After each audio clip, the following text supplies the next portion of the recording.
the local councils and the villages and the regional government, we are saying that if you have Sanyang being a village and there they are mining ilmenite, rutile, zircon from Sanyang, they are destroying the environment, what should happen? What should happen is that Sanyang should have a share of what is being mined there. Before any mining contract is signed, the shares must be determined. What is going to be the national share, what is going to be the village share, what is going to be the regional share. All these shares must be properly established. We're saying that everything paid in the coffers of the council that comes from a village should go back and be paid in a village treasury and will be utilized for village development. The gardens, the nursery school, health centers, minor and major health centers depending on the size of villages, the halls, the grounds where the children will play, the jerseys and football boots and other wherewithals that you need for sports. So the villages will provide for themselves what the villagers need, because they are the owners of the money that is put in those coffers. But that will always be inadequate.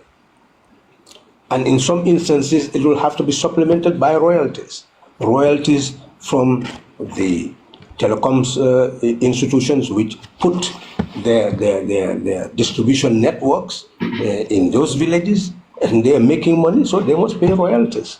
The same thing with public institutions, electricity, whatever is being generated by public institutions. Royalties must be paid to the village coffers and regional coffers. This would be the means they will utilize to be able to finance projects by the village development committee. We've emphasized to them that it is not only the contribution that they are making through the payment of rates, and that belongs to the villages, they are also paying money in the national coffers, in the consolidated fund. That every good that is imported, even a box of match, would have to pay duties. And when they pay, when they are putting the price of the match back to the population, they will also add what they have paid in terms of duties. So in that regard, they are contributing indirectly the money that is in the coffers of the nation. Not only that, we emphasize the fees. We gave them examples. When it was announced that Gambian young people will be able to go to Spain, they will be able to go to Saudi Arabia, many young people rush to get passports. And passport we ask them and they will tell you is more than 3,000 dollars. Now, if you have 10,000 young people rushing to get passport, you are talking about $30 million at one go. We showed them the unfairness that they may end up taking 50 people or 20-something people. What happens to the rest, the other thousands who went to get the passport? We emphasize that if indeed they had a sensitive and responsive government, what it will say, come and apply, and if you are actually taken, then there will be a special arrangement for the person to be able to get a passport, a fast-track approach to be able to get the passport. That would be a fair way of getting people involved. But to get them to go and get passports, only to get a small number of them to be selected, obviously is lack of sensitivity to the poverty that currently exists in the country. We emphasize to them that the Minister of Finance had told National Assembly members that over 4 billion had been made in 2024 from mere fees that are paid into government coffers. We showed them that their ID cards, all these are means that they pay money into government coffers. And 4 billion is more than what they use to build Banjul. 4 billion is more than, if you combine the roads that they have built so far. So it just shows you the amount of fees that people are putting in those coffers. We emphasize to them that if the village development committee has shortages in terms of what they need to meet their projects, that is what is sent to the area council, and that is what is sent to the national government. And on an annual basis, the government budget will be allocated also on the basis of the needs of the regions, which will encompass the needs of the villages. So you will see that there will be a balanced and proportionate development of society, and what we talk about urban-rural divide will disappear as you finance development projects in urban and rural areas in a balanced and proportionate way. That is the solution. That's what we tell people. And when you ask them whether they believe that that system change will address their needs, they will accept. We also told them that when people talk about corruption here and there, yes, this project came to the village and it's mismanaged. Well, of course. But if you have a village development committee that meets with the villages on an annual basis to indicate how much has been put in their coffers, and they agree on where to invest the money. And if a project is to come, which comes through the village development committee, announced to all the villages, with the villages taking measures to be able to monitor what happened, how can the resources that should go to the village be diverted? It will not be diverted. So we emphasize to them that it is the system that encourages diversion of resources, misappropriation of resources, mismanagement of resources. But if you have a system change, the villages will not only be electing, but they will be taking part in the administrative life and management life of their communities, because they will always be consulted and they'll be able to know exactly how much funds should go into what type of project and who should manage the project. So in that instance, they would be in control. And that is what we emphasize to them, that when we say people's democracy, that's what it really means. We have seen the problem of not only infrastructure in the villages, but we also emphasize to them what is needed by each family and how they should survive in a rural setting and how they should survive in an urban setting. It became very clear as we also talk to people in the urban areas that you have the ward development committee without resources. That all the funds that come from the ward should go into the ward development committee to bring about development in the ward. And where there are shortages, to go into the national coffers to be able to get their share. Therefore, all wards and villages will develop in a balanced and proportionate way. We have emphasized that, in fact, low-cost housing in the urban areas could have been a primary objective of regional government. That you look at the BCC, KMC, what type of development is actually taking place in terms of spatial planning? That you establish this regional administration so that they can plan the community. They will know where a mosque should be, where a church should be, where a school should be, where a clinic should be, where a hall should be. You will not find any council halls, facilities for young people, football grounds, etc. You will not find, anywhere that you say is a health facility where if you have hypertension, diabetes, you just go to a corner and you find a facility there where you should be treated free of charge. Yeah. You do not see anything helping the people to be able to have sanitary conditions. In fact, you find people transforming markets into transforming streets into markets, transforming streets into garages, yet they pay, duties. You cannot understand this. You look at the whole movement, independent movement for self-determination in the Gambia. We often quote Edward Francis Small that no taxation without representation. But what is the purpose of representation? The purpose of representation was to utilize the resources of the people in order to give services to them. That's why that was being demanded, because it was felt that the colonialists were accumulating the resources of the people and utilizing it, and not in the interest of the people, but for their own good. Therefore, let's remove them so that our own representatives will take charge. Maybe what we should say now: no taxation without services, because the taxation was meant to provide the services. Now, if those services are not being available, that's why Doi has the answer, because Doi is saying people's democracy.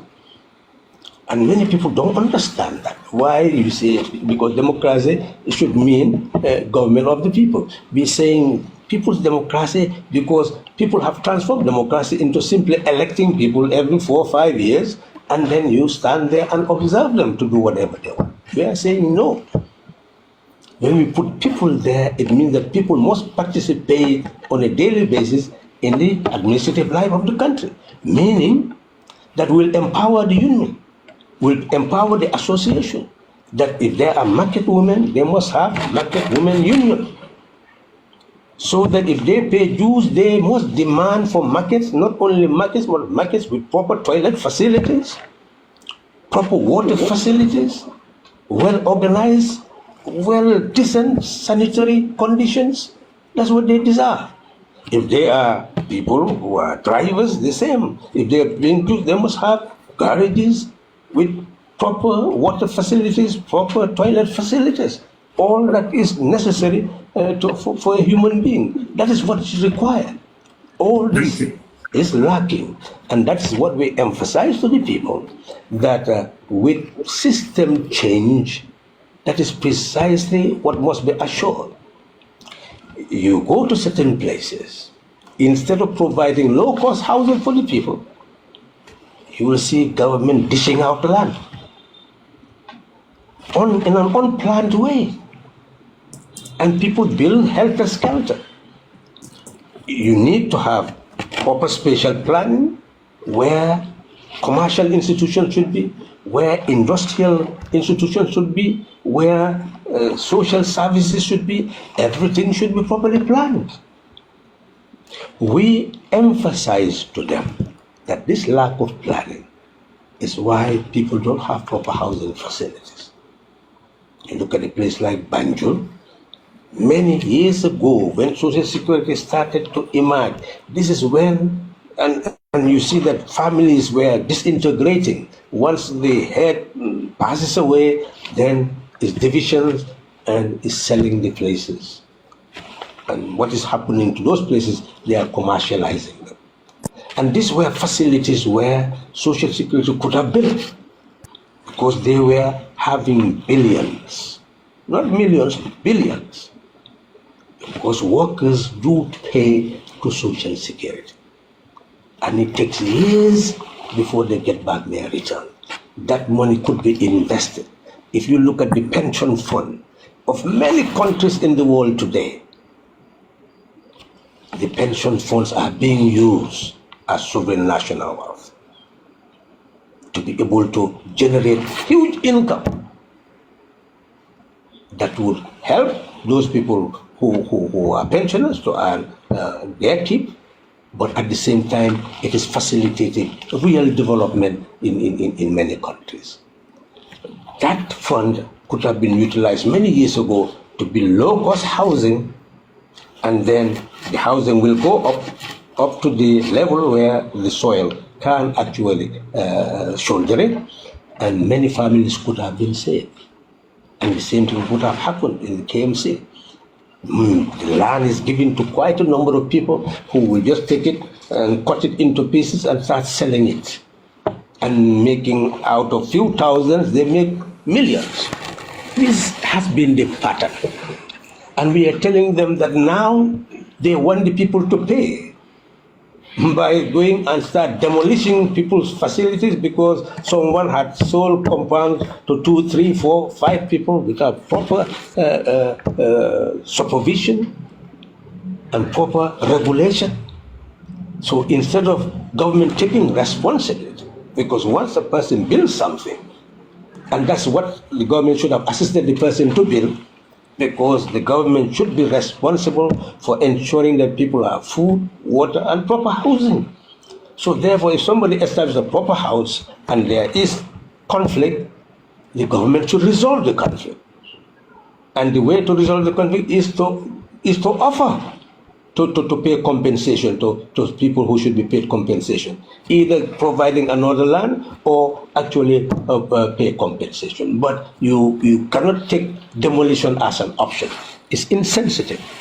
This is essentially what we've been telling the people, that from that perspective, system change is designed to ensure that we combat injustice, we combat poverty, we combat ignorance.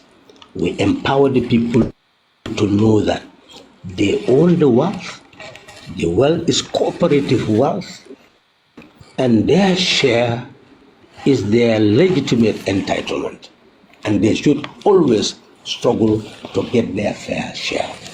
That is a right. And we showed the example that if a group of women have their osusu and it's time for you to get your turn, obviously you will not allow anybody to deprive you of the resource because you know that belongs to you. That what many Gambians don't understand is that they are paying wealth into national coffers that we all own, and that should come back to us in terms of development. How? We are saying that looking at the country now, we emphasize, and we are not mincing our words, that the country is sinking. And we want the government to engage us. We're not just accusing them falsely, we want them to engage us. We give them examples. We emphasize that a country that cannot be self-reliant, that cannot have self-determined development, is not independent. That's why still we have DOI, independence. People ask, why independent? We had independence since 18 February 1965. Why are you people still saying we are not independent? Because we are dependent. We import what we can produce for ourselves. And that is why in 2022, we imported $44.8 billion. 4-point-something billion, over 44 billion, let me put it that way. And we exported only about 2.9 billion. So our deficit rose, trade deficit to, more than $41 billion. More than 41 billion.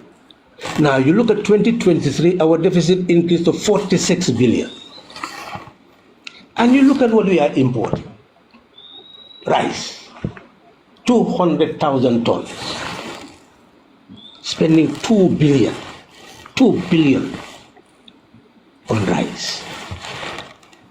When we have the rice farms, all you need is 60,000 hectares, because each hectare can produce 5 tons. With 60,000 tons of 6,000 hectares, you can produce 200,000 tons of rice, and that money will be saved, and Gambia will be able to feed itself.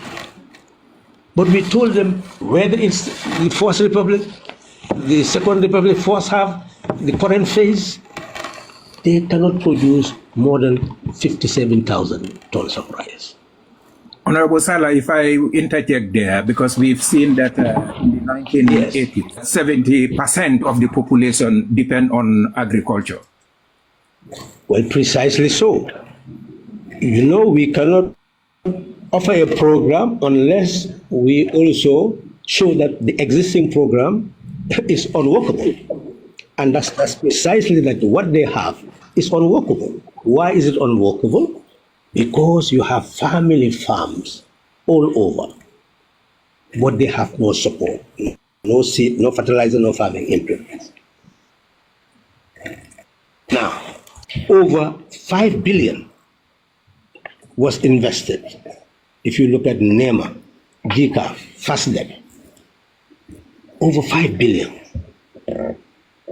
But we are still not self-sufficient in rice production.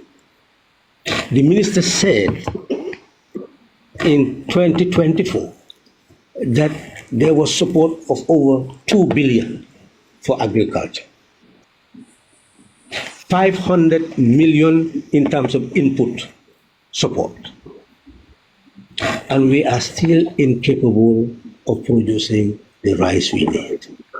And now their program is you get few individuals who have the resources who will invest in large-scale farming, and they believe that that is what is going to enable us to be able to be self-sufficient in rice production. But what will happen to the villagers who are farming to survive? So we are talking about large-scale farming. That's their target. We are saying that what we put in national coffers belongs to all of us. It's a cooperative. In other countries, you find them subsidize their farmers. Not only that, but they also subsidize consumption. They will tax those who have the resources and then provide welfare programs to support those who are unemployed, to support those who have more children, etc., etc., etc. We cannot do that.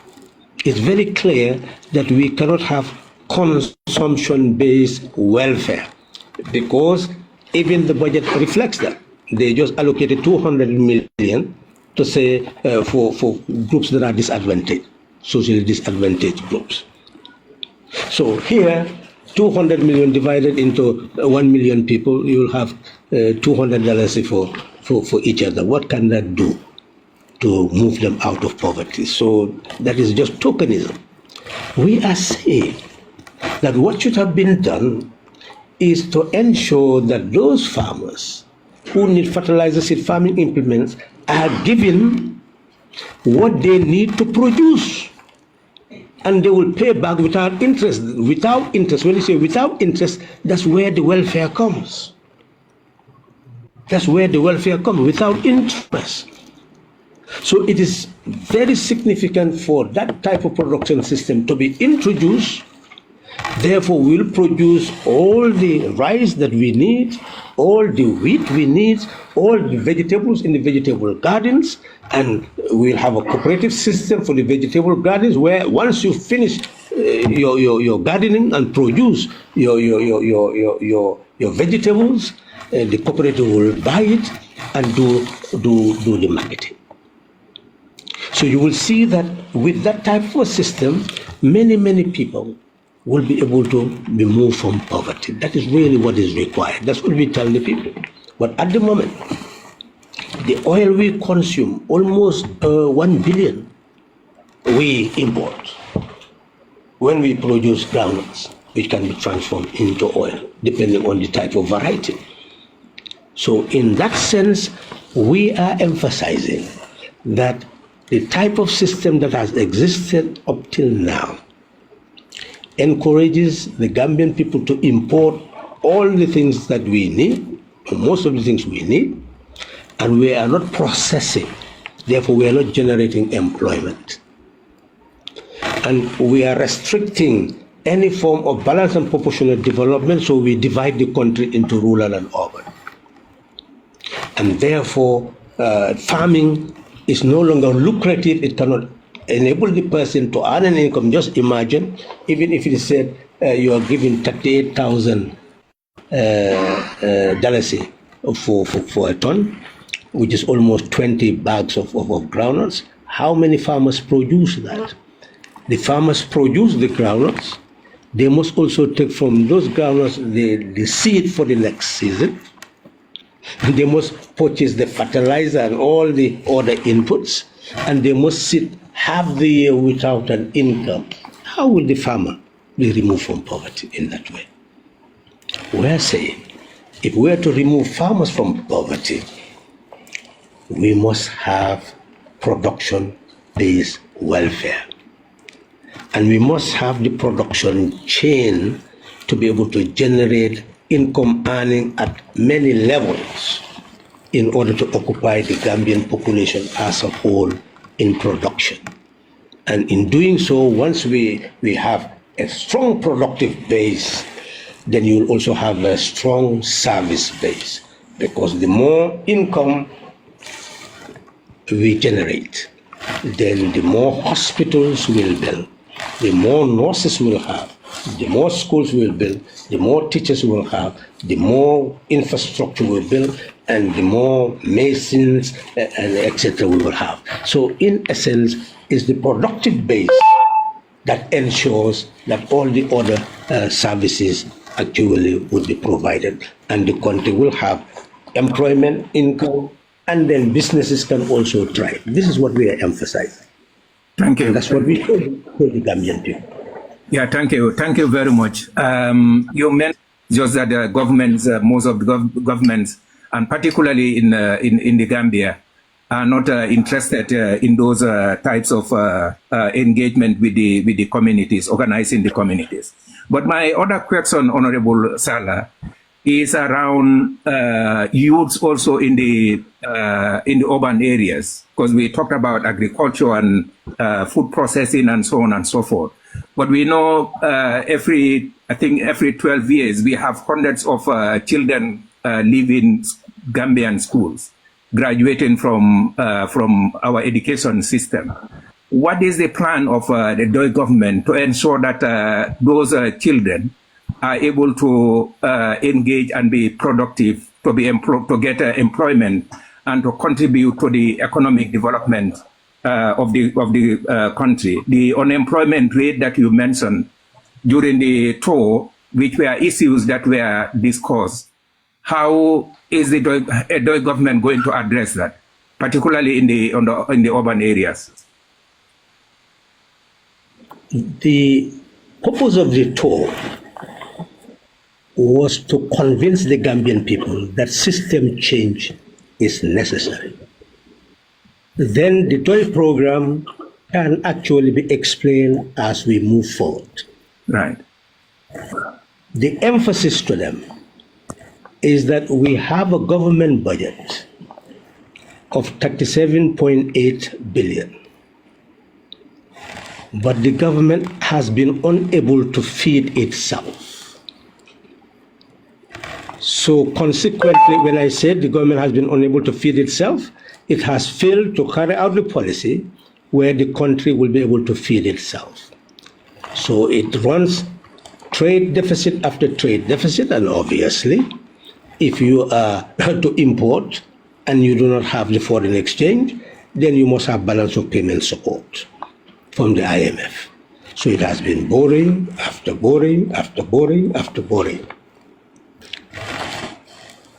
With increased borrowing, you must also pay, because Section 157 of the Constitution says that whatever debt you have must be paid from the consolidated fund.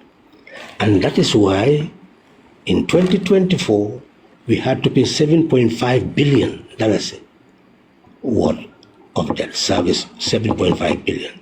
And this year is going to be 11 billion. Now, 7.5 billion from the budget will lead to problems in budget. I just estimate you have to raise the money. And if you don't raise the money, then you have to prioritize what you have earned. And as you prioritize what you have earned, you have to cut off certain expenditures. That is why students graduated from the Gambia College and they could not be absorbed with immediacy because the resources were not there.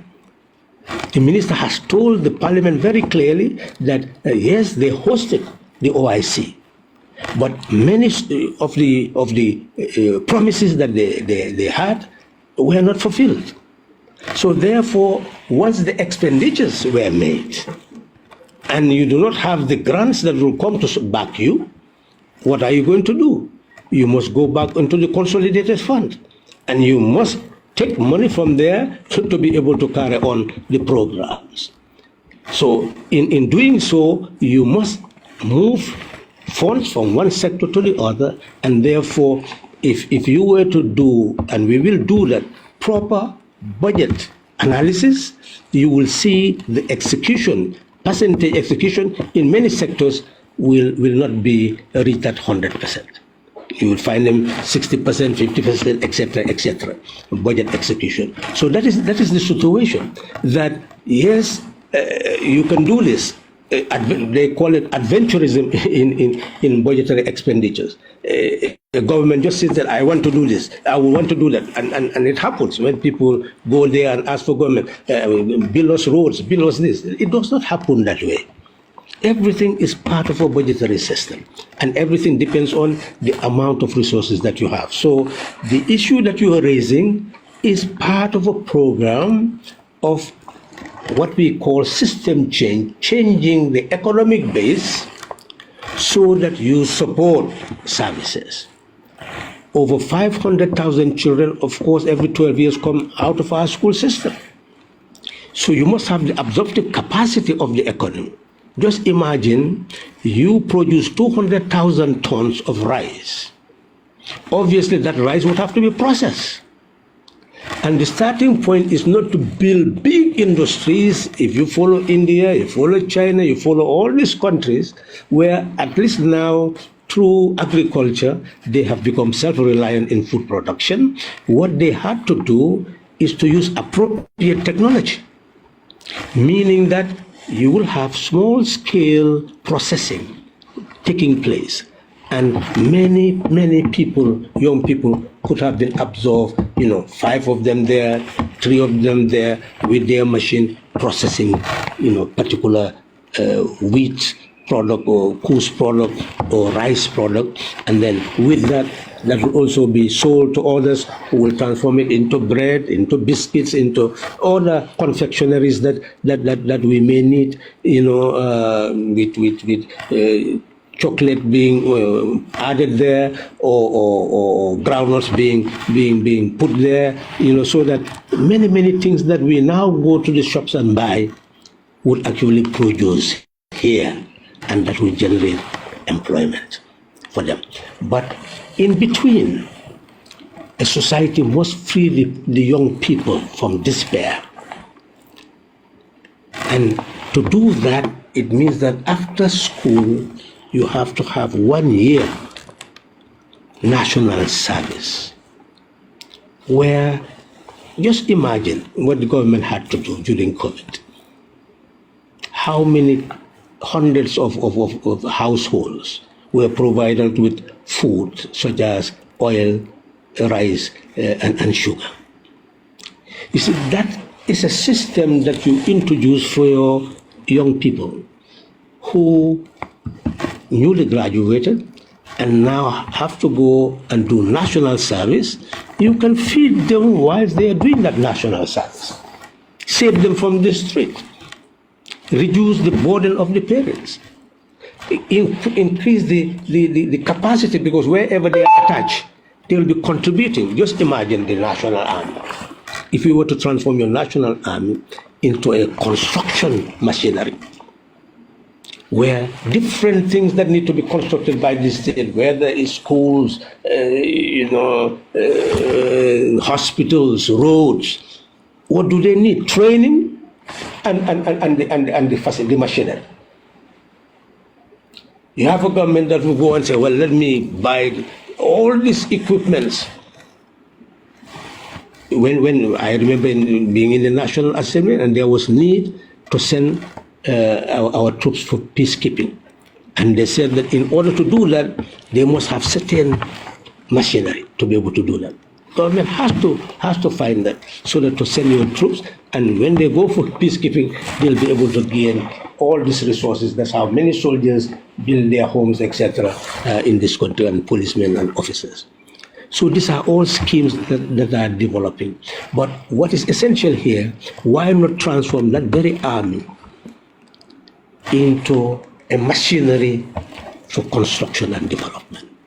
And therefore, all these equipment that you're going to for war, you'll transform into equipment for building roads and facilities and pay them what they would have been paid by going on peacekeeping acts. This is what we need. But as we say, we cannot go into DOI's whole program because that's not the objective of the tour. The tour was not to focus on DOI's program. It's to focus on the programs of the current regime, the past regime, to show that they have no solution to the poverty of the country. And at the same time, engage the people so that they understand that there are solutions. Until they see the solutions concretely, then moving forward, we can go into the greater programs for people to see what system change would actually entail.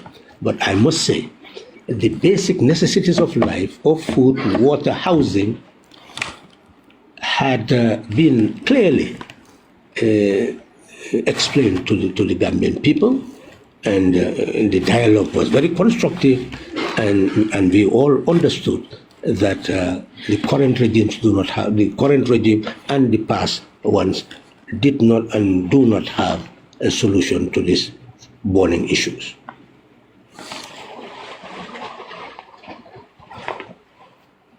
Of national assets is regarding the port in Banjul, where this has been handed over to Alport Banjul,